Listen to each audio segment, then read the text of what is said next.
ঠাকুর মা স্বামীজি, আমাদের সংঘাধ্যক্ষ মহারাজজি, তাঁদের পদপদ্মে ভক্তিপূর্ণ প্রণাম নিবেদন করছি। অন্যান্য সন্ন্যাসী মহারাজদের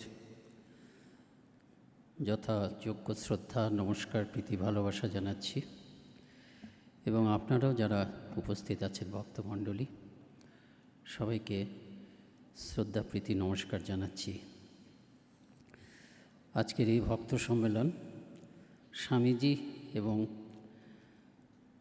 গুরু তত্ত্ব, গুরু বিষয়ক। স্বামীজি কীরকম আধ্যাত্মিক শক্তিসম্পন্ন ছিলেন আমরা ওই পাঠের জানি, কিন্তু পাঠ যখন হচ্ছিল সেই ঘটনাটিতে আমরা আবার মনে করলাম। আমি ওই জ্ঞানব্রতানন্দজির সঙ্গে সেটাই আলোচনা করছিলাম। শারদানন্দজি মহারাজ বলছেন যে তোমরা ঠাকুরকে বলো অবতার, স্বামীজি তো একজন অবতার ছিলেন। স্বয়ং স্বামী প্রেমানন্দজি মহারাজ একজন বিরাট মহাপুরুষ, অবতারের পার্শ্বদ, রাধারানীর অংশে জন্ম। কিন্তু ওই যে ইচ্ছা মাত্র, স্বামীজি বলছেন ওই হচ্ছে জীবন্ত ব্রহ্ম। এই বলার সঙ্গে সঙ্গে সেখানে যারা যারা উপস্থিত আছেন সবাই যেন ব্রহ্মধ্যানে অবশ হয়ে মগ্ন হয়ে যাচ্ছেন এবং তার প্রেমানন্দজি মহারাজ তিনিও ব্যতিক্রম নয়। কি বিরাট শক্তি!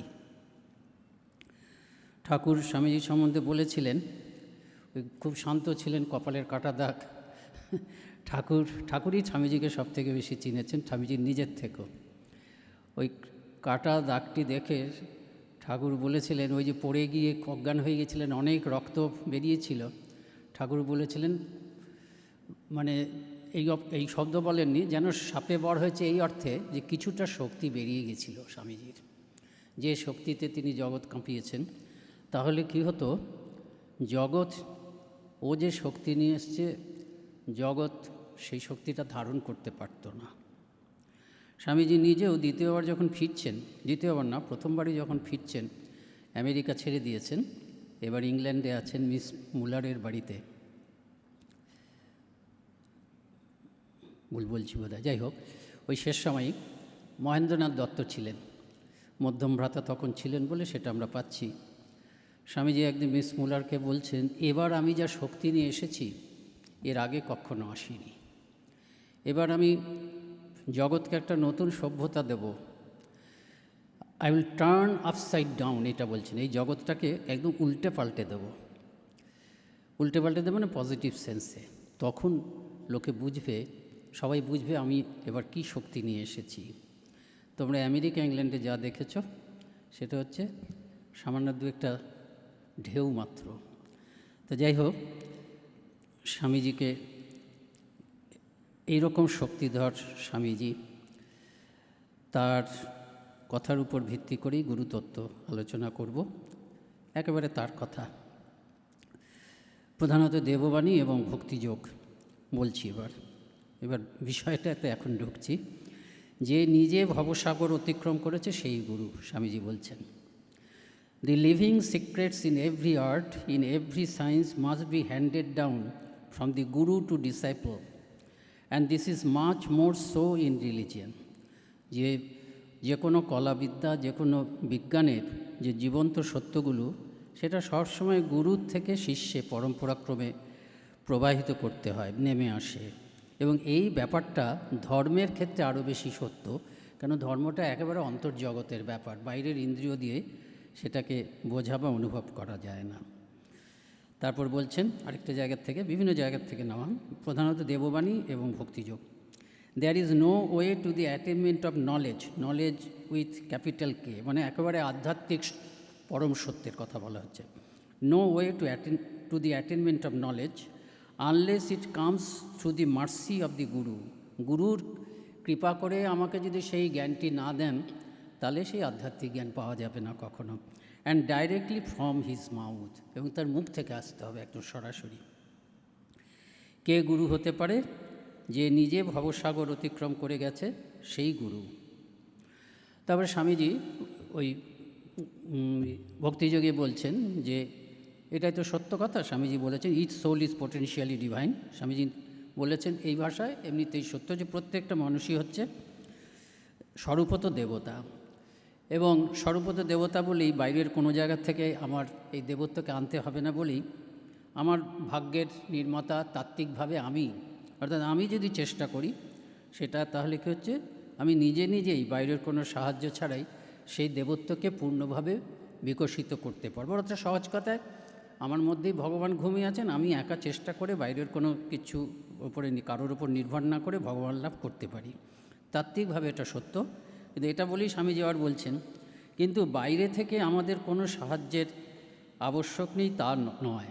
বাইরে থেকে যদি সাহায্য পাওয়া যায় ক্ষতি কী, এবং বরঞ্চ আমরা যে সাধক এবং সিদ্ধ পুরুষদের জীবন দেখি তাতে অধিকাংশ ক্ষেত্রে এরকম সাহায্যের দরকার হয়। এরকম সাহায্য পেলে কি হয়, আধ্যাত্মিক জীবন সতেজ হয়ে ওঠে, তার উন্নতি ত্বরান্বিত হয়, অবশেষে সাধক শুদ্ধ স্বভাব এবং সিদ্ধ হয়ে ওঠে। স্বামীজি যে শব্দটি ব্যবহার করছেন সেটা হচ্ছে কুইকেনিং ইম্পালস, যে আমরা দেখে থাকি তাত্ত্বিকগতভাবে আমি আমার নিজের সুপ্ত ব্রহ্মত্বকে জাগ্রত করতে পারি বাইরের সাহায্য ছাড়া, কিন্তু বাইরের থেকে সাহায্য নিলে ক্ষতি কী যদি নেওয়া যায় ভালো কাজে। এবং বাস্তবে দেখা যাচ্ছে বেশিরভাগ সাধক কিন্তু বাইরের কারো কাছ থেকে সাহায্য নিয়েছেন। একটা কুইকেনিং ইম্পালসের আসার দরকার হয়। কুইকেনিং ইম্পালস বাংলা করলে দাঁড়াচ্ছে হচ্ছে একটা ত্বরান্বিত করার শক্তি। বাইরের থেকে নিলে ক্ষতি কী, এবং এই ত্বরান্বিত করার শক্তি কোনো বই থেকে আসবে না, কোনো বই থেকে আসবে না, অন্য কোনো সোর্স থেকে আসবে না। এই কুইকেনিং ইম্পালসটা আসে একটি আত্মা থেকে আরেকটি আত্মায়, মানুষ থেকে মানুষে যাবে। তারপরে স্বামীজি বলছেন এই প্রসঙ্গে, যে ব্যক্তির আত্মা থেকে অপর আত্মায় শক্তি সঞ্চারিত হয় তাকে গুরু বলেন, এবং যে ব্যক্তির আত্মায় শক্তি সঞ্চারিত হয় তাকে শিষ্য বলে। এটা যার কাছ থেকে সেই আধ্যাত্মিক শক্তি আসছে। যে শক্তি সঞ্চার করবে তার সঞ্চার করবার শক্তি চাই, যার মধ্যে সঞ্চার করা হবে তারও গ্রহণ করার শক্তি থাকা চাই। গুরুর শক্তি থাকতে হবে, যোগ্যতা থাকতে হবে, এবং শিষ্য যে গ্রহণ করবে তারও শক্তি থাকা চাই। আশ্চর্য বক্তা কুশলস্য লব্ধা, আশ্চর্য জ্ঞাতা কুশল অনুশিষ্টা, ওদের কঠোপনিষদের কথা বলছেন যে উভয়কেই যিনি দেবেন, যিনি বলবেন, শিষ্যকে উপযুক্ত হতে হবে এবং গুরুকে উপযুক্ত হতে হবে এবং শিষ্যকেও উপযুক্ত হতে হবে। শিষ্যের কি কি গুণ থাকা চাই? পবিত্রতা, প্রকৃত অধ্যাত্ম পিপাসা এবং অধ্যবসায়। অধ্যবসায় থাকতে হবে, একদম বহু দূর, শেষ দূর পর্যন্ত যেতে হবে, চিরকাল আমাকে অভ্যাস করে যেতে হবে, এরকম ধৈর্য অধ্যবসায় শিষ্যের থাকতে হবে। আর গুরুর লক্ষণ স্বামীজি শাস্ত্র অনুসরণ করেই বলছেন, গুরুকে হতে হবে শ্রোত্রিয় অবৃজিন অকামহত ব্রহ্মবিত্তম। শ্রোত্রিয়, স্বামীজি এর মধ্যে শেষটা হচ্ছে সব থেকে গুরুত্বপূর্ণ, ব্রহ্মবিত্তম, একদম উত্তম ব্রহ্মবিদ, একেবারে শাস্ত্রের যে প্রতিপাদ্য সত্য সেটা তার জীবনে বাস্তব হয়েছে, এবং বাকিগুলো হচ্ছে তার ধাপ, সেগুলো তার মধ্যে অবশ্যই থাকবে। শ্রোত্রিয় অবৃজিন অকামহত ব্রহ্মবিত্তম। স্বামীজির শিষ্য শরৎচন্দ্র চক্রবর্তী, স্বামীজি এসেছেন 2-3 দিন ধরে, মানে বিদেশ থেকে প্রথম আমেরিকা যে গেলেন, যেটাতে স্বামীজি বিশ্ববিখ্যাত হলেন, ফিরেছেন 2-3 দিন হলো, এবং আছেন বাগবাজারে প্রিয়নাথ মুখোপাধ্যায়ের বাড়িতে। এটা হচ্ছে স্বামী শিষ্য সংবাদের শুরু হচ্ছে। শিষ্য শরৎচন্দ্র চক্রবর্তী সেখানে গেছেন। আর এই ধরনের গুরু আর স্বামীজির মতন এত শক্তি, তারা তো ভূত ভবিষ্যৎ বুঝতে পারে। স্বামীজি অন্য জায়গায় বলছেন সেই হচ্ছে তোমার গুরু, যে তোমার ভূত ভবিষ্যৎ জানেন। স্বামীজি খুব ভিড়, শরৎচন্দ্র চক্রবর্তীর সংস্কৃততে তিনি অভিজ্ঞ, স্বামীজি জানেন। শরৎচন্দ্র চক্রবর্তীর লেখা 1-2 স্তোত্র তিনি পড়েছেন, বোধহয় শ্রীরামকৃষ্ণ স্তোত্রটি, কাজী শরৎচন্দ্র চক্রবর্তীকে নামে জানতেন যুবক। তো স্বামীজি তার সঙ্গে সংস্কৃতে কথা বলছেন, আরও কথা বলার ইচ্ছা শরৎচন্দ্র চক্রবর্তী এবং তুরীয়ানন্দজিকে তিনি পাশের ঘরে নিয়ে গেলেন।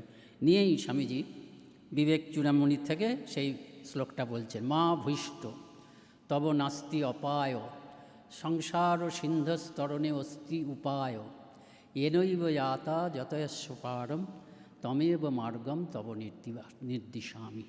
বলছেন যে যে তুমি ভয় পেও না, তুমি ভয় পেও না, মা মা ভৈষ্ঠ তব নাস্তি হবে, তোমার কোনো বিনাশ নেই, কেন গুরু তাকে গ্রহণ করে ফেলেছেন। তিনি তো গুরু। সংসার ও সিন্ধু তরণে অস্তু উপায়, সংসার সমুদ্র পার হওয়ার জন্য উপায় আছে। এইসব সিদ্ধ পুরুষরা যে জায়গা, যে পদ গ্রহণ করে, যে পদ অবলম্বন করে সিদ্ধ হয়েছেন, আমি তোমাকে ঠিক সেই পথ দেখাবো। গুরু এরকমভাবে অভয় দেন। এটা হচ্ছে প্রথম কথা। গুরু ব্রহ্মবিত্তম হবেন। তিনি নিজে ভবসাগর পার হয়েছেন, ভবসাগর পার হয়ে তিনি শিষ্যকেও ভরসা দিচ্ছেন যে আমি তোমাকে ভবসাগর পার করব। এবং ভবসাগর পার করে তিনি ছাড়েন। সদানন্দকে বলেছিলেন যে তুই যদি নরকেও যাস, প্রকৃত গুরু সেখান থেকে তোকে উদ্ধার করবে। তারপরে শ্রোত্রিয় হতে হবে, শ্রুতির মর্ম। এই শ্রুতির মর্মটা কীরকম সেটা বোঝানোর জন্য স্বামীজি যা বলছেন পড়ছি, যে তুমি যদি ভক্ত হতে চাও তাহলে কৃষ্ণ মথুরায় কি ব্রজে জন্মেছিলেন বা ঠিক কোন দিনে গীতা বলেছিলেন তা জানার প্রয়োজন নেই। গীতায় কর্ম ও ভক্তি সম্বন্ধে যে সুন্দর শিক্ষা আছে তা আগ্রহের সঙ্গে অনুসরণ করাই তোমার কাজ। গীতার সম্বন্ধে বা গীতার প্রণেতার সম্বন্ধে অন্যান্য বিশেষ বিবরণ জানা কেবল পণ্ডিতের আমোদের জন্য। অর্থাৎ শ্রোত্রিয় বলতে স্বামীজি বলছেন পণ্ডিতের শাস্ত্রপাঠ নয়, পণ্ডিতের বেদজ্ঞ হওয়া নয়। যিনি শ্রোত্রিয় হবেন, গুরুকে শ্রোত্রিয় হতে হবে, মানে একেবারে তার যে আধ্যাত্মিক মর্মার্থ সেটা তাকে বুঝতে হবে। প্রথমে মনন এবং বুদ্ধি, মানে পাঠ এবং মনন করে তাকে বুঝতে হবে, তারপরে তাকে সেই শ্রুতির জীবন্ত প্রতিমূর্তি হতে হবে। যেমন স্বামীজি শ্রুতির জীবন্ত প্রতিমূর্তি ছিলেন। আর দ্বিতীয় লক্ষণ হচ্ছে গুরুর নিষ্পাপ হওয়া প্রয়োজন, অবৃজিন। এটার উপরে স্বামীজি খুব জোর দিয়েছেন। সেটা আমি একটু পড়ছি স্বামীজির ভাষায়, যে অনেক সময় লোকে বলে গুরু শুদ্ধ চিত্ত কিনা, তিনি কি করেন এসব দেখার কি প্রয়োজন, তিনি যা বলছেন সেটাই গুরুত্বপূর্ণ। স্বামীজি সেই সম্বন্ধে কী বলছেন, এ কথা ঠিক নয়। গতিবিজ্ঞান, রসায়ন বা অন্য কোনো জড়বিজ্ঞানের শিক্ষক যাই হোক না কেন কিছু আসে যায় না, কারণ তাতে কেবল বুদ্ধিবৃত্তির প্রয়োজন হয়। কিন্তু অধ্যাত্ম বিজ্ঞানের আচার্য অশুদ্ধ চিত্ত হলে তার মধ্যে আদৌ ধর্মের আলো থাকতে পারে না। নিজে আধ্যাত্মিক শক্তি উপলব্ধি করবার বা অন্যের মধ্যে আধ্যাত্মিক শক্তি সঞ্চার করার একমাত্র উপায় হৃদয় ও মনের পবিত্রতা। কাজেই যে কমন কোয়ালিটি গুরু এবং শিষ্য উভয়ের মধ্যে থাকবে, তার মধ্যে সব থেকে জোর হচ্ছে এই পবিত্রতা। যতদিন না চিত্তশুদ্ধি হয় ততদিন ভগবৎ দর্শন বা সেই অতীন্দ্রিয় সত্তার আভাস জ্ঞানও অসম্ভব। তার সম্পূর্ণ শুদ্ধ চিত্ত হওয়া আবশ্যক, কারণ কেবল তাহলেই তিনি প্রকৃত শক্তি সঞ্চারকের যোগ্য হতে পারেন। নিজের মধ্যেই যদি সেই শক্তি না থাকে তবে তিনি কি সঞ্চার করবেন? গুরুর বাস্তবিক কাজই হলো কিছু সঞ্চার করা, কেবল শিষ্যের বুদ্ধি শক্তি বা অন্য কোনো শক্তি উদ্দীপিত করে দেওয়া নয়। আর সত্যি সত্যি বেশ স্পষ্ট বুঝতে পারা যায় গুরু থেকে শিষ্যে যথার্থই কোনো শক্তি আসছে। এই হচ্ছে যেখানে ওই আশ্চর্য বক্তা কুশলস্ব লব্ধার এরকম মণিকাঞ্চন যোগ হয়, সেখানে পরিষ্কার বোঝা যায় গুরু তৃপ্ত, গুরু সঞ্চার করছেন এবং শিষ্য সেই শক্তি নিয়ে আধ্যাত্মিক পথে অগ্রসর হচ্ছেন, অন্য কোনো কিছু না। গুরুর কাছ থেকে দীক্ষা নেওয়ার পরে শিষ্যের খুব জাগতিক সমৃদ্ধি হবে তা নয়, একদম সম্পর্কটা পিওরলি স্পিরিচুয়াল। তারপর স্বামীজির কথাই পড়ছি, গুরুই ধর্মশিক্ষার্থীর চক্ষু খুলে দেন। স্বামীজির কথা একেবারে, কোনো ব্যক্তির সঙ্গে তার বংশধরদের যেমন সম্বন্ধ, গুরুর সঙ্গে শিষ্যেরও ঠিক সেই সম্পর্ক। যেসব দেশে গুরু শিষ্যের এই পরম্পরা আছে সেসব দেশেই কেবল বড় বড় ধর্মবীর জন্মেছে। অন্যান্য দেশে ধর্মের শিক্ষক কেবল বক্তা মাত্র। আমি খুব কথামৃত সম্বন্ধে ভালো বললাম, তার মানে আমি আধ্যাত্মিক দিক থেকে এগিয়ে গেলাম তা নয়। স্বামীজি বলছেন অন্যান্য দেশে ধর্মের শিক্ষক কেবল বক্তা মাত্র। তারপরে অকামহত কথাটার উপরে জোর দিয়েছেন, গুরু যেন অর্থ, মানে কোনো কামনা বাসনা নিয়ে তিনি শিষ্যের সঙ্গে সম্পর্ক স্থাপন করবেন না, বা শিক্ষককে তিনি আধ্যাত্মিক পথ নির্দেশ দেবেন না। স্বামীজির নিজের কথা, গুরু যেন অর্থ, নাম, যশ বা কোনো স্বার্থসিদ্ধির জন্য ধর্মশিক্ষা না দেন। আধ্যাত্মিক শক্তি কেবলমাত্র শুদ্ধ প্রেমের মাধ্যমেই সঞ্চারিত হয়। কোনো রকম স্বার্থপূর্ণ ভাব, লাভ বা যশের ইচ্ছা এক মুহূর্তে এই সঞ্চারের মাধ্যমকে নষ্ট করে দেয়। কোনো স্বার্থবুদ্ধি থাকলে সেটা হবে না। স্বামীজি এক জায়গায় বলেছেন যে এত সব ইয়েগুলো তো আমরা বুঝতে পারবো না, আমি নিজে ব্রহ্মজ্ঞ না হলে গুরুদেব ব্রহ্মজ্ঞ কিনা বুঝতে পারবো না, আমি নিজে যদি বেদ পাঠ না শ্রুতি না পড়ি গুরুদেব শ্রুতি পাঠ করে শ্রত্রিয় কিনা বুঝতে পারবো না। কিন্তু একটা জিনিস, যেহেতু সবাই সংসার থেকে আসছে, প্রত্যেকেরই কামনা বাসনার রূপ কীরকম, টাকা পয়সার আকাঙ্ক্ষার রূপ কীরকম, সে সম্বন্ধে বাস্তব অভিজ্ঞতা থাকে।